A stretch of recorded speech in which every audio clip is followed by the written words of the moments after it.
قرآن مجید میں ان ناموں کو اس طرح بیان کیا گیا ہے کہ هو اللہ الذی لا الہ الا هو الملک القدوس السلام المؤمن المحیمن العزیز الجبار المتکبر سبحان اللہ عما یشرکون. وہ اللہ ہی ہے جس کے علاوہ کوئی معبود نہیں ہے. یہ لفظ ہمارے بھائیوں کو سمجھنا بہت ضروری ہے کہ دنیا میں عبادت، کسی کو ماننا، کسی سے کچھ مانگنا، کسی کے سامنے سر جھکانا، وہ صرف اللہ کے لیے ہے. یہ اللہ نے اپنے لیے مخصوص کر دیا ہے.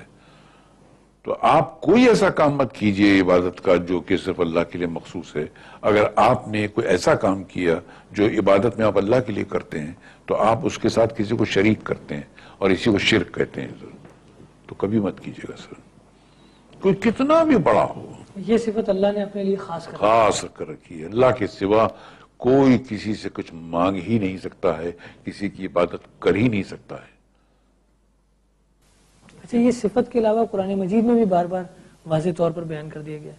ہاں، یہ کیونکہ یہ آپ کو پہلی بار جو کلمہ میں پڑھایا گیا اس میں بھی گیا لا الہ الا اللہ محمد رسول اللہ. کہ دنیا میں اس پورے آپ کی زندگی میں کوئی عبادت کے لائق ہے ہی نہیں.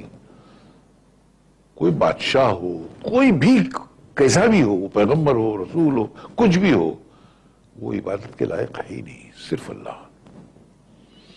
یہ مخصوص ہے اللہ کے لیے. اور اگر کسی نے بھول سے کسی سے مانگ لیا، کسی کے در بارگاہ میں جا کر کچھ مانگ لیا، تو اس نے اس کام میں عبادت کے ڈپارٹمنٹ میں اس کو اللہ کا شریک کر دیا سر. تو پھر اللہ نہیں بخشے گا سر. ارے اللہ تو کیا، اس کے فرشتے نہیں بخشیں گے، وہ پورے جلال میں آ جاتے ہیں اس وقت. اس لیے انسان اپنے آپ کو تباہی سے اگر بچانا چاہتا ہے تو کبھی بھی وہ اللہ کی عبادت میں کسی کو شامل نہ کرے. یہ صاف طور پہ بچ کے رہنے کا طریقہ ہے سر. خاص صاحب، یہاں پر آپ کو